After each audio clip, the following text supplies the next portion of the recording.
Hi, this is the Magnificent Midlife podcast, and I'm Rachel Lancaster. This is where we celebrate women in midlife and beyond. We challenge the status quo and bash those negative stereotypes about being an older woman. We're not over the hill at 40, 50, 60. We're just getting started, and the world needs us now more than ever. I'll be talking all things midlife, about issues that matter, and sharing fabulous stories of amazing women doing very cool stuff. Now is our time.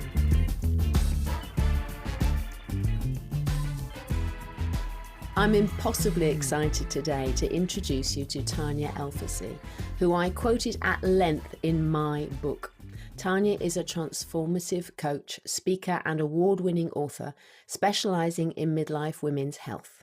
She spent years researching what causes and what can relieve symptoms associated with perimenopause and menopause, and became free of her own physical and emotional symptoms naturally and simply.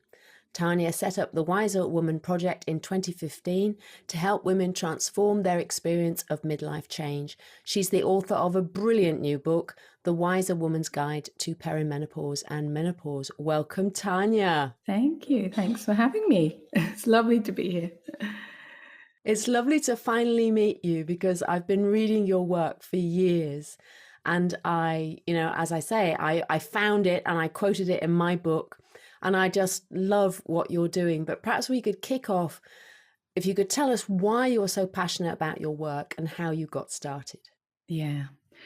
Well, about 10 years ago, I started having symptoms that I didn't know at the time were associated with perimenopause.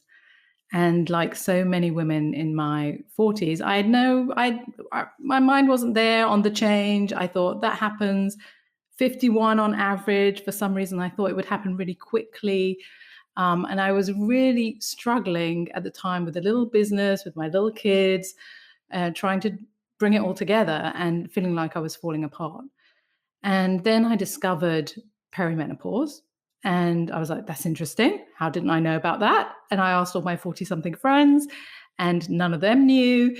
And that sent me off on a journey to research more and to try and work out, well, how is it that I didn't know and what is actually going on? And as I researched more and more, the only story that I heard was it's your hormones malfunctioning and you need to replace them. And I thought that didn't make sense. It didn't make sense in terms of what I had experienced in my own body, having 3 children and 3 natural births, and having an appreciation for the miraculous in my body. And so I was trying to work out, well, what could create the symptoms? If it doesn't make sense to me that my body just goes stupid come midlife, and every woman's body does, then what could be at the root of the symptoms? And in 2015, I came across an understanding of innate health called the 3 principles, and it all fit into place. And very soon I had an insight about how I was innocently creating stress in my life through taking my thinking seriously. And within days, all of my symptoms cleared up, which were night sweats, 2 weeks of PMS with the emotional and physical symptoms, frequent migraines, eczema, some hair loss, and other symptoms. And it all just cleared up. And at the time I thought, well, that's interesting. How did that happen? And I didn't really put the pieces together. But then as it continued and I remained symptom-free, I realized how incredible that was. And so I started sharing timidly at first, because I knew that would sound really weird, that from an insight you can clear up all those symptoms. But that was in 2015. And since then, I have been supporting women, helping them heal themselves of their symptoms. No matter what collection they've got, we can bring ourselves back into balance and heal our own symptoms. And it's really about working with the innate intelligence of the body. It turns out women's bodies aren't stupid. We don't reach a certain age and become stupid. The body knows, but it's trying to wake us up. And something transformative happens at midlife.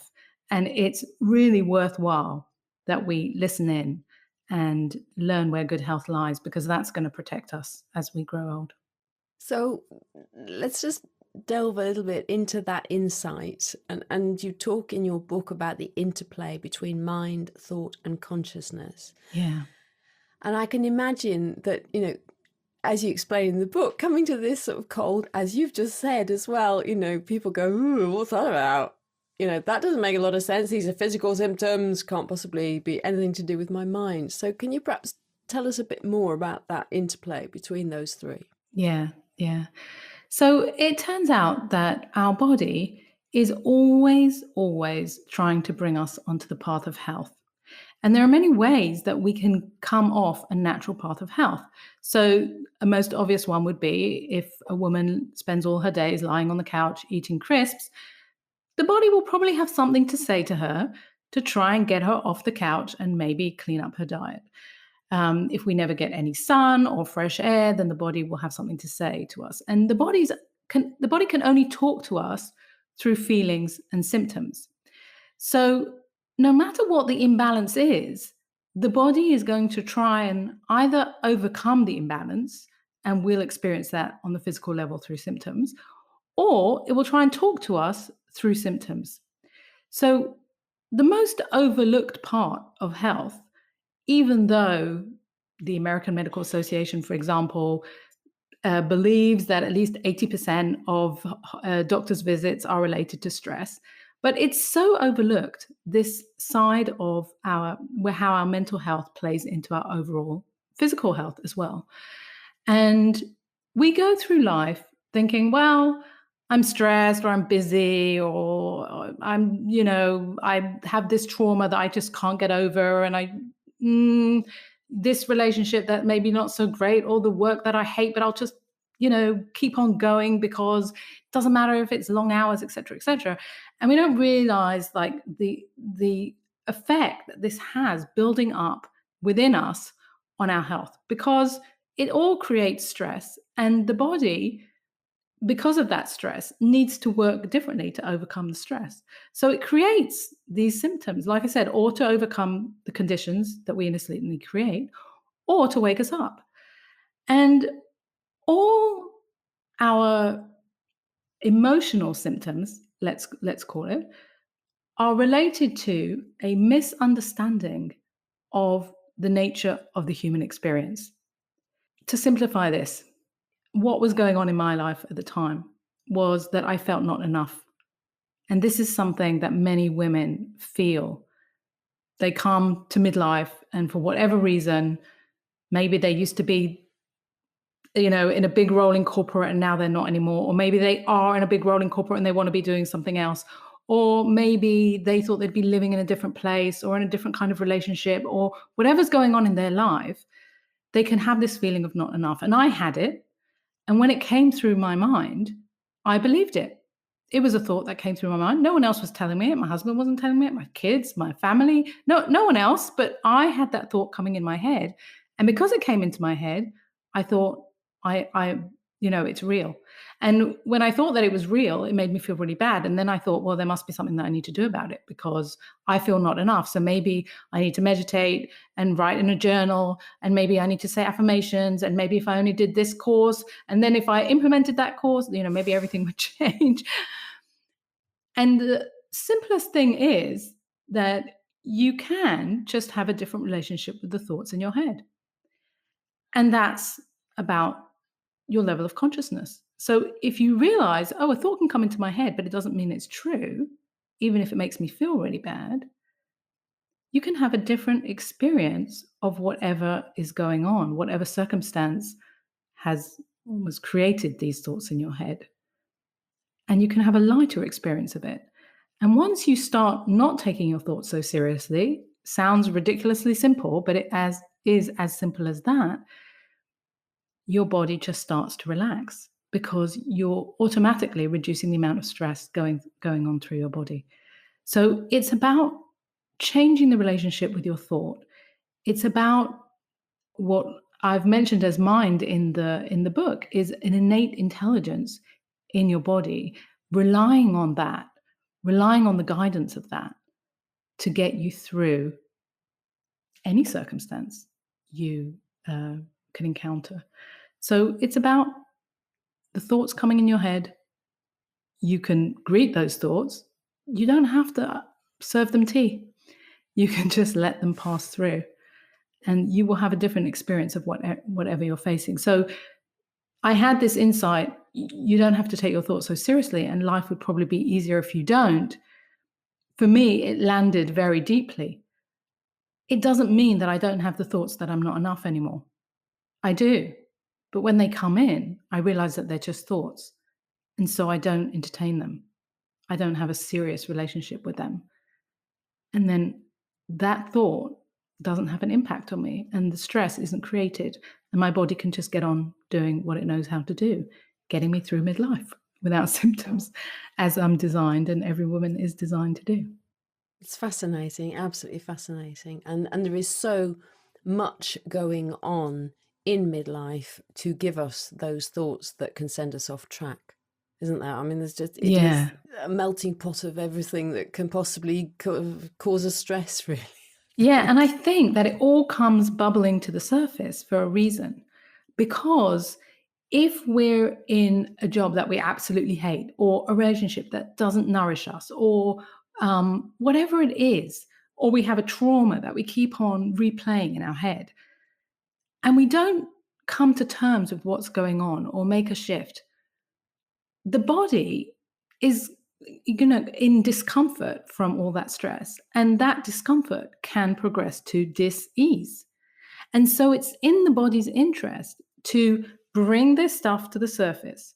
And it can feel uncomfortable because we're like, I don't want to deal with that. I don't want to have to go there, etc. And it's not even that we have to, if there's a trauma from the past, or if there's, a job situation that we need to work out, it doesn't have to be complicated. We don't have to analyze it.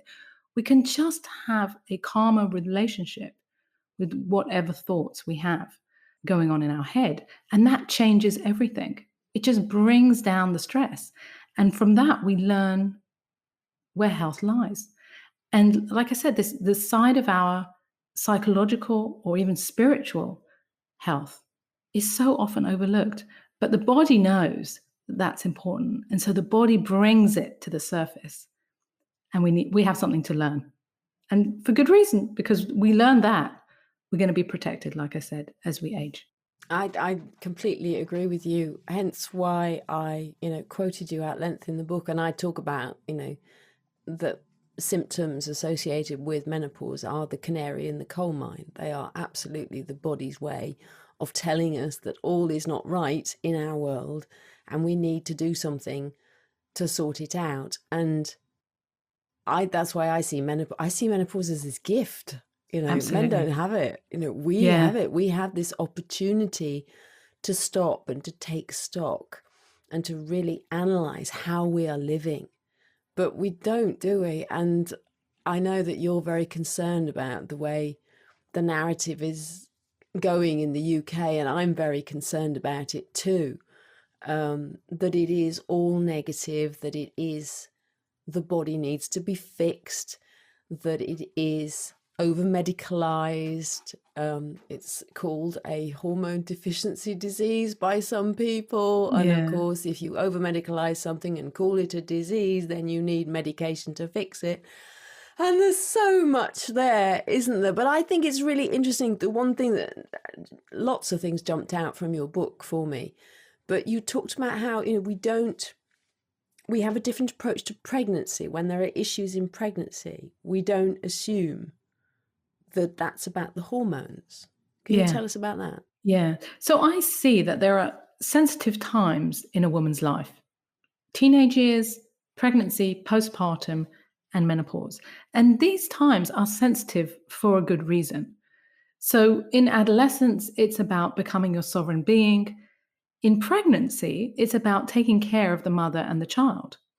And so if a woman works really hard, feels really stressed, doesn't eat well, she's going to have symptoms very quickly during pregnancy, because the body's like, we're on the wrong path.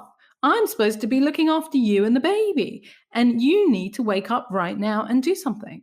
And I had this. I was working in corporate at the time with my first child, when I was pregnant with my first child, and I had tons of symptoms because I was so stressed and so overworked, and it was just my body going, wake up, this isn't conducive to bringing a baby into the world. And like you said, when this happens, we don't say to the woman, oh, that's your hormones, right? The woman may go to the doctor and the doctor will say to, well, how are you working? How are you eating? How are you sleeping? Are you resting? Are you taking care of yourself? Here, take a few weeks off work, right? And that's all, we see that as all, well, normal, because pregnancy is a sensitive time. Well, it's a sensitive time because a woman's hormones and whatever else is going on energetically is creating that time for good reason. And the same thing happens in postpartum. In postpartum, as I talk about in the book, we don't really have such an understanding about it. And there we like, oh, it's your hormones. Oh, it's your hormones. Rather than, well, does the woman have the support she needs? Is she receiving the love that she needs? Is she getting enough sleep? Like in other cultures, they're all around the woman for the first 6 weeks, giving her everything that she needs, massaging her feet and everything. But no, not in the West. You can be stuck at home with your baby by yourself, and no one, will care. And then if you have some kind of sense of depression, oh, that's your hormones. No, it's not. It's a sign that the woman isn't getting what she needs. So come menopause, for some reason, we've got this fixation on hormones and we say, oh, it's because your hormones are going crazy. Oh, it's because you need to replace your hormones there.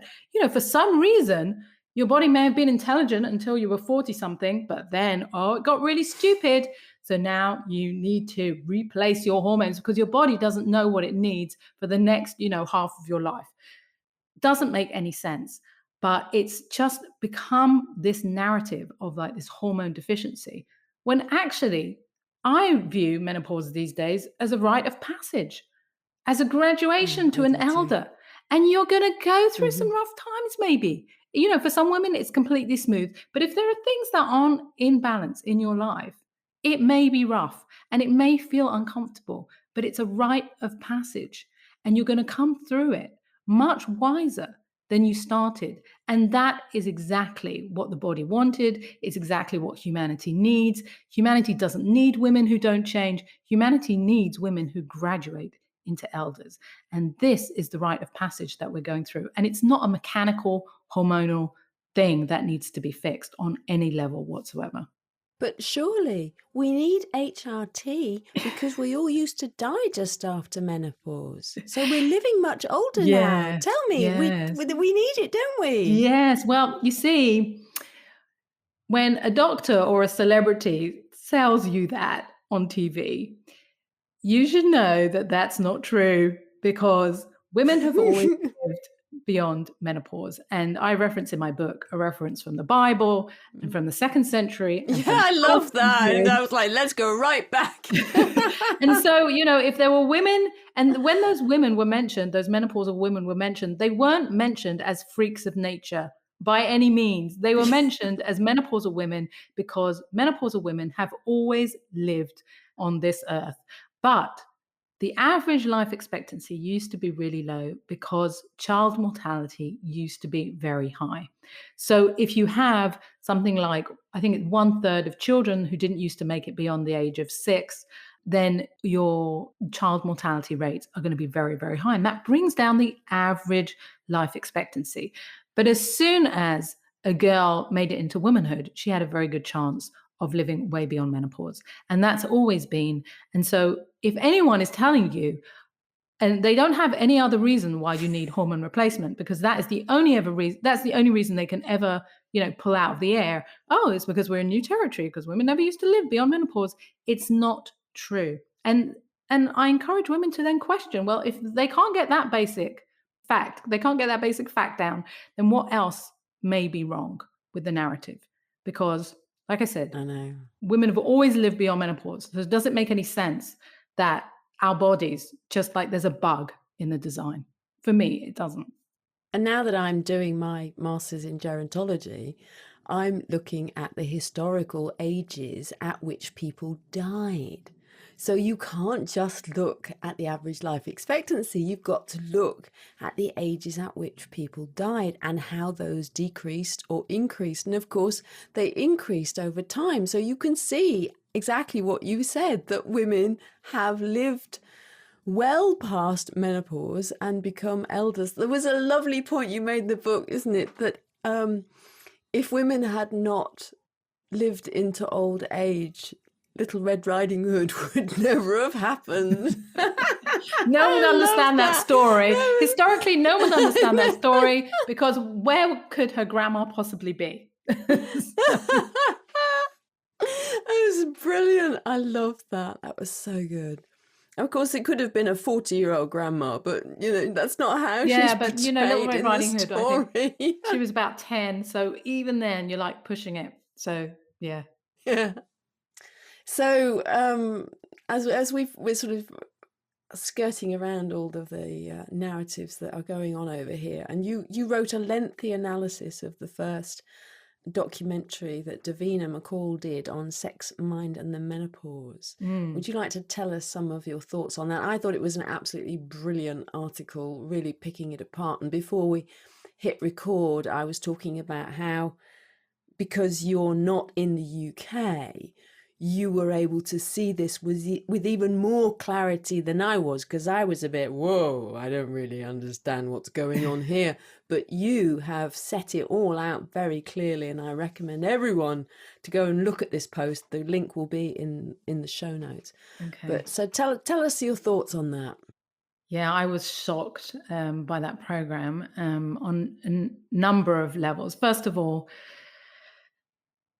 it was all based on science that was very, very weak in terms of dementia and Alzheimer. That was supposed to be the big news story, that if women take HRT for a long time, over 10 years, then they could reduce their risk of dementia and Alzheimer and other diseases by 80%.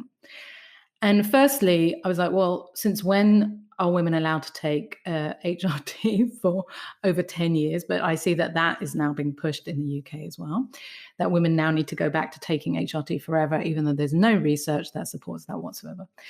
And then the research itself was only carried out over about 5 years. So that was bizarre. Like, how could you make an issue over women taking HRT at midlife and then make a conclusion about what happens, decades down the line when dementia may or may not set in?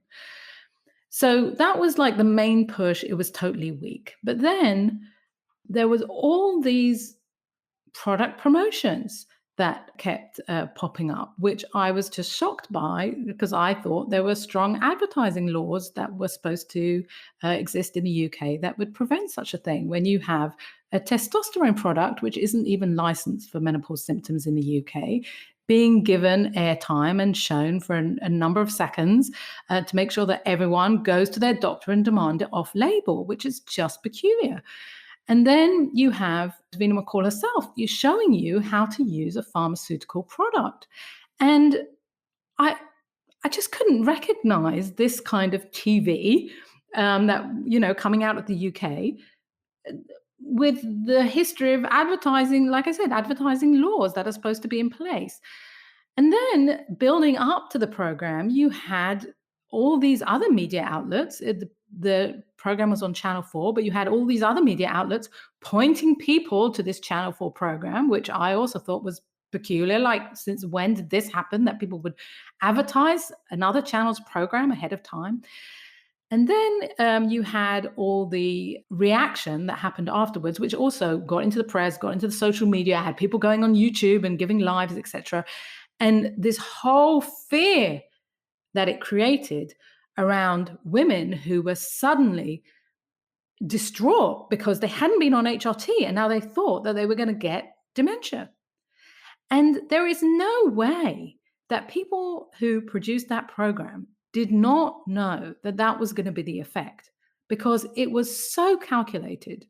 The whole narrative, the whole way that it was put together, even though there was slight mentions of, oh yeah, you could maybe eat a Mediterranean diet, maybe a little bit of exercise, maybe that could help, but there's a pharmaceutical product that does it better. And so no matter what topic they covered, there was this sense of, oh yeah, maybe there is a natural route. And Davina McCall herself says that she's into natural remedies for certain things, but not for menopause. For menopause, there's only HRT if you really want to treat symptoms.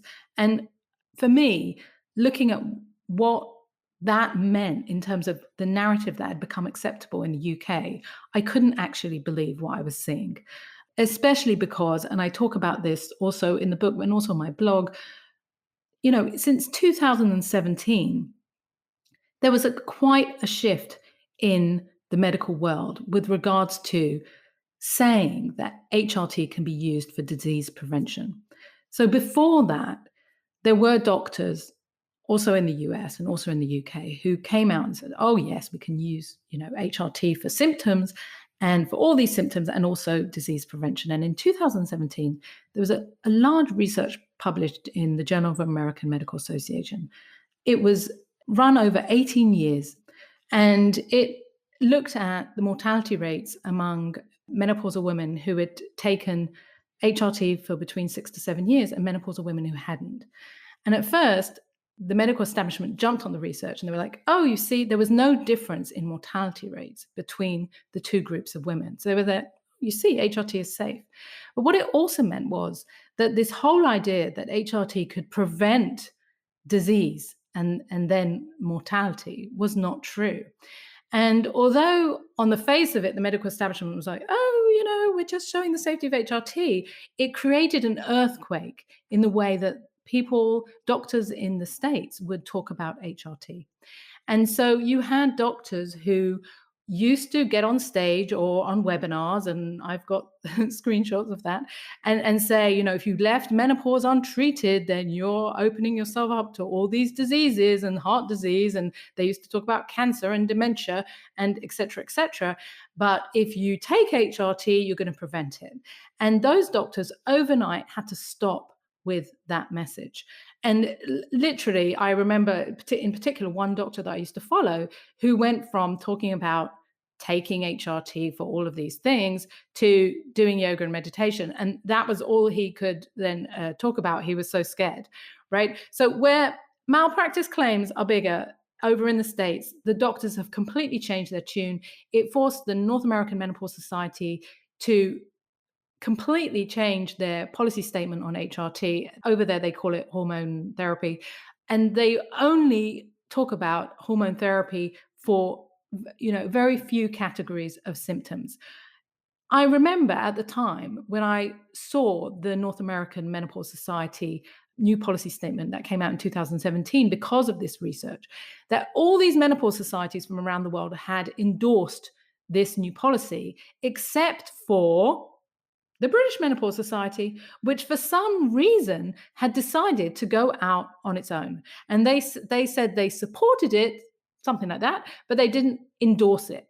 And what we've seen since 2017 is really this breakaway movement in the UK, where doctors are sort of given a free stage to talk about HRT in any way they want, picking up all kinds of ideas that we've seen in the past have been disproven, and now saying, oh no, HRT can treat this. So the Davina McCall program was just like this huge example of how different menopause and HRT is now being considered in the UK as compared to in the US and the rest of the world. So what we now have in the UK is a situation whereby, I know that we were talking about this before we pressed record, but we both have this book that really started off the hormone revolution. Here we go, Feminine Forever, with lots of different parts. And this is a book that I talk about on my blog and in my book. And it was written by a New York gynecologist called Robert A. Wilson. And in it, he promised women the world with back then estrogen therapy. And any disease that you could think of would be cured, and all these symptoms, like sort of 30 symptoms, and most importantly, women would still be able to look nice in their tennis dress, etc.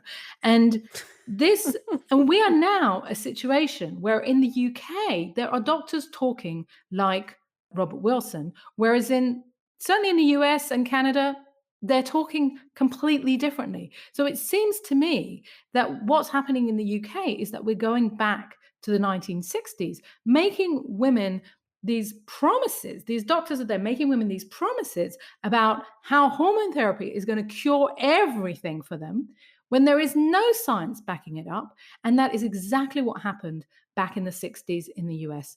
And of course, when women hear these messages, oh, you can cure all these symptoms, and it means that I'm not going to get dementia. And I even heard, a famous UK menopause doctor talking about, oh, and if you're not exercising and you're not eating right, don't worry.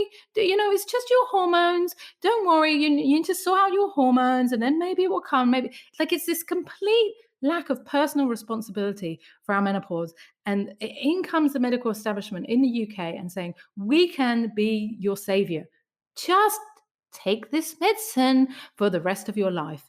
And like the fact that they're actually saying the rest of your life is shocking, because this was the big earthquake that happened in 2002 from the Women's Health Initiative, when that research had to be halted because they saw that combined estrogen and progestin therapy led to a huge increase in all kinds of chronic conditions.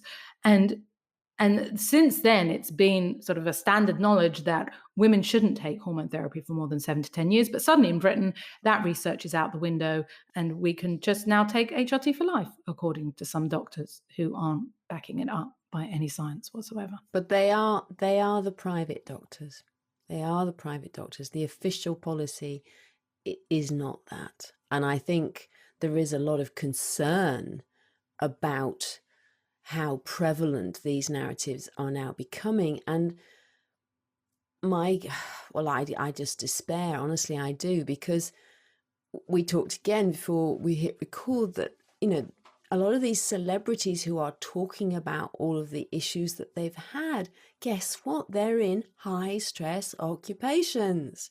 And we've talked about the impact of stress on symptoms associated with menopause. So there's no thinking about what else might be going on, which is the whole thesis of your book and a lot of what I'm talking about. It's just so frustrating. And people who've had addictions in the past, who are very honest about it. I mean, Meg Matthews, she talked about discovering that she'd had all 34 symptoms on the original 34 symptom list, which is now 48 and counting. She said she'd found out about having all those symptoms in an AA meeting. She's been really open about that. Well, I also question, we're the pill generation. I'm always talking about that as well. I went on the pill, and I don't know whether being on the pill then caused me to have the hormone fluctuations I had in my early 40s, which resulted in a diagnosis of early menopause. There are so many imponderables. There are so many things to be curious about. And as you say, it's not just about having the HRT. And one of the lines I quoted you, I am just going to read a little bit from my book, because there were two just brilliant passages. But you talk about, there are still women who swear by HRT or bioidentical HRT, and sometimes desensitizing midlife by changing the hormonal conditions can be a lifeline when a woman's symptoms appear so devastating. But desensitizing women should not be considered a long-term strategy for well-being when one considers an individual or the species. Sometimes we just need to accept that by journeying through our most sensitive times, we will learn something new. It appears part of the design at midlife. We are supposed to wise up and learn how good health and happiness are created and maintained. This will serve us and those around us for decades to come. Slowly but surely, and despite the backing of a multi-billion-dollar hormone industry and lots of celebrities, you didn't say that, the estrogen theory is crumbling. Every woman who wakes up to her innate wisdom and discovers the true purpose of midlife change helps it crumble some more. Honestly, Tania, you changed my life, because when I started to read what you were writing, I suddenly thought, oh, I'm not alone, because I genuinely thought I was the only person having these thoughts.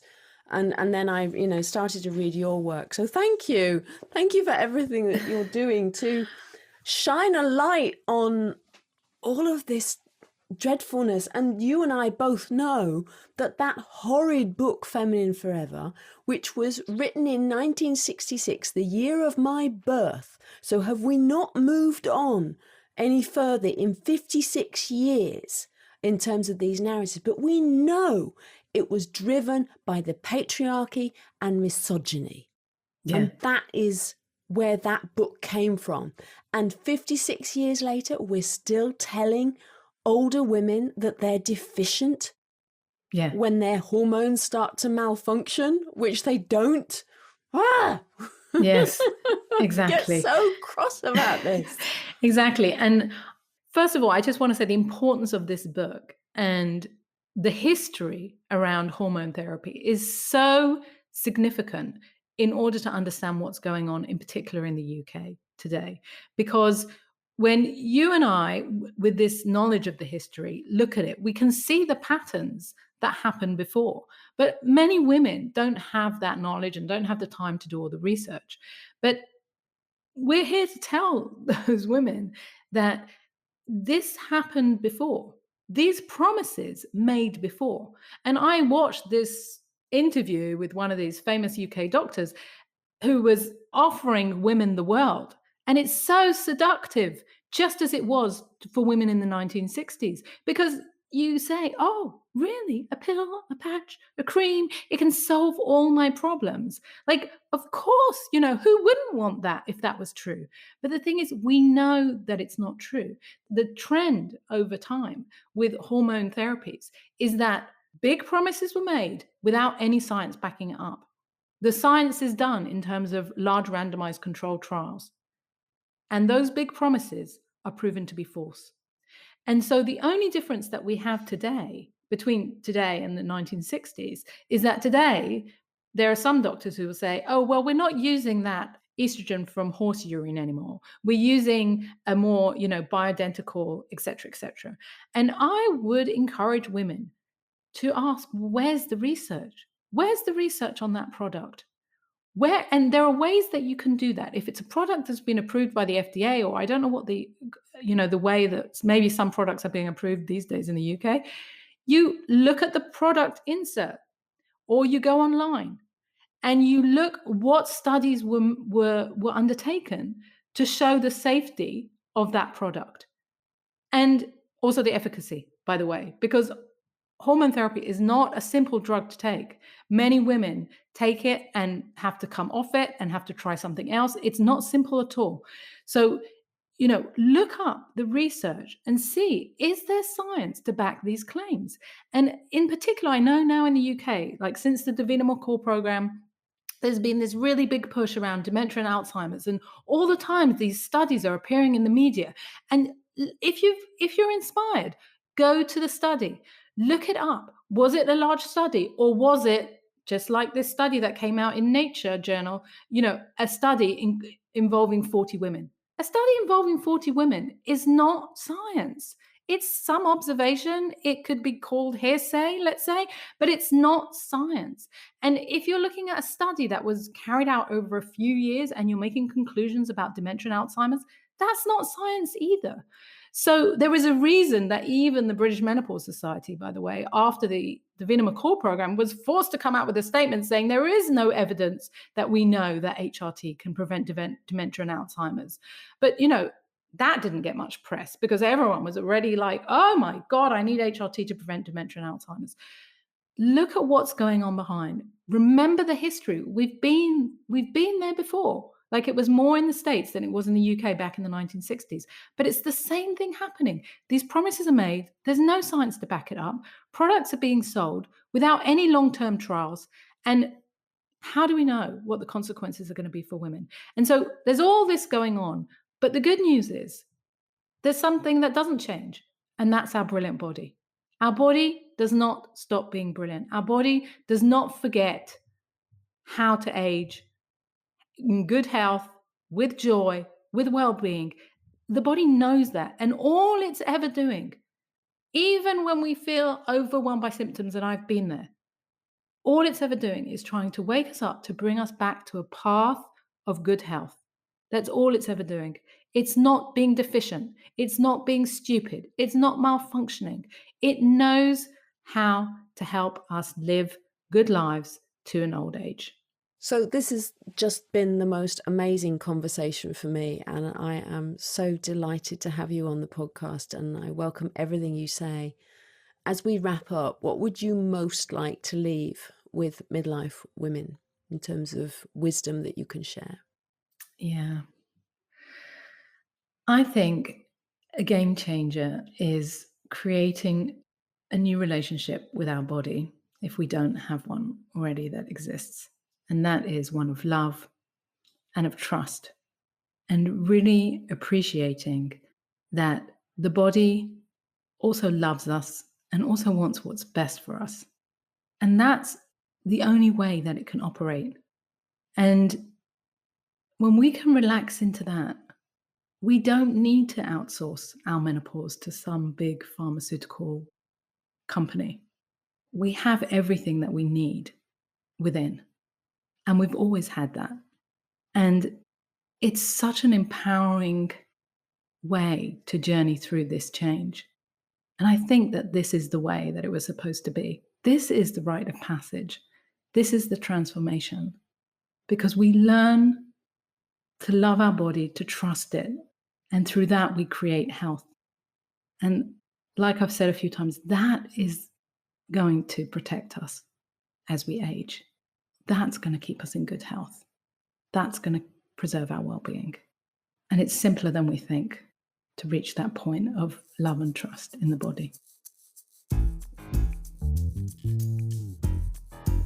Thanks for listening to this episode of the Magnificent Midlife podcast. If you enjoyed it, please subscribe, follow, and share it. Also, giving a 5-star review really helps get the word out. You'll find the show notes at magnificentmidlife.com. That's also where you can get my book, Magnificent Midlife, Transform Your Middle Years, Menopause, and Beyond. Make the very best of your next chapter. Help me change the world, one magnificent midlife woman at a time.